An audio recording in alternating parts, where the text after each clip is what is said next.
Hey, this is Bianca Langford and I'm back with another teaching. Today I'm going to be teaching you about distractions and how to remove the distractions from your life so you can actually hear from God.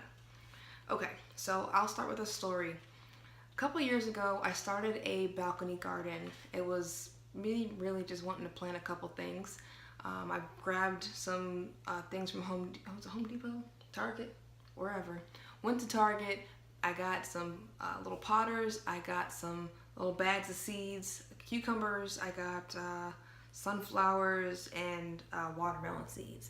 And I was like, let's just plant some stuff on the balcony and see how it turns out.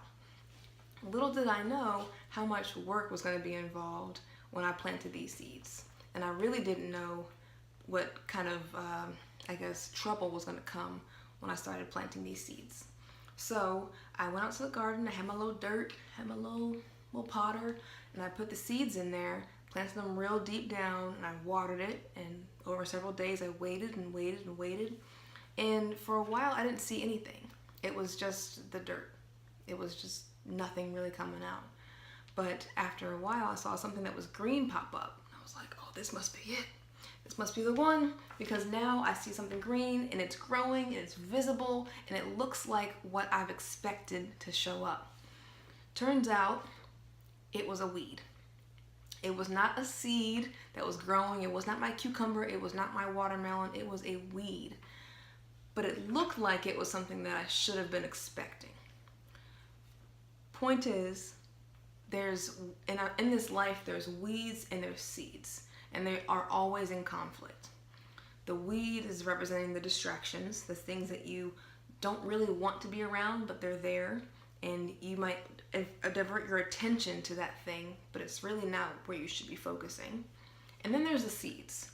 The seed is the thing that's small and looks kind of lifeless, and it's the things in life that we know we are called to do.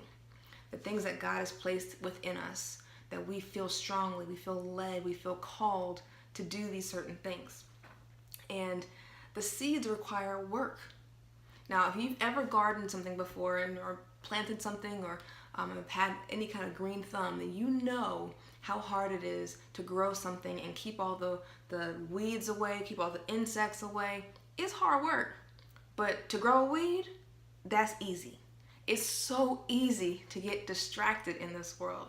Now, we don't necessarily get distracted with things like gardening, but we do get distracted by social media, TV, YouTube. This could be a distraction for you. If it is, turn it off. But there's so many distractions, and we can even get distracted with good things, y'all.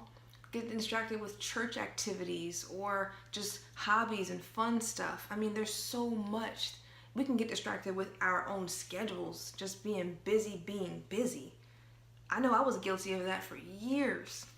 All I cared about was my career and just advancing, and whatever it took, I was there. Overtime, let's make it happen. Time and time again. And it wasn't worth it. It was a distraction from my God-given purpose. So my point is, in order to hear from God and really work on that seed that He's given us, we have to remove the weeds from our lives. We have to remove the distractions, which might mean a TV turnoff. It might mean a week where you just don't get on social media. Shoot, maybe it means deleting the app. I deleted the app for Instagram and Facebook for a day, and the next day I was like, ooh, this is great. I'm not getting notifications. I'm not getting bothered. This is awesome. Obviously, I came back because I'm on social media again. But the point is, sometimes you gotta take some intentional time away from the distractions. Turn notifications off, turn your phone off, go out somewhere where it's calm and quiet and just be with the Lord. Because that's where He wants us. He wants us to be still and know that He is God and we are not. And in that silence, we can truly hear from the Lord. All right, that's all I have to share for today. I'll be back tomorrow with another video. But for now, just like this video, comment, let me know what you think about it. And if you think it's cool, share with a friend. I'll talk to y'all tomorrow.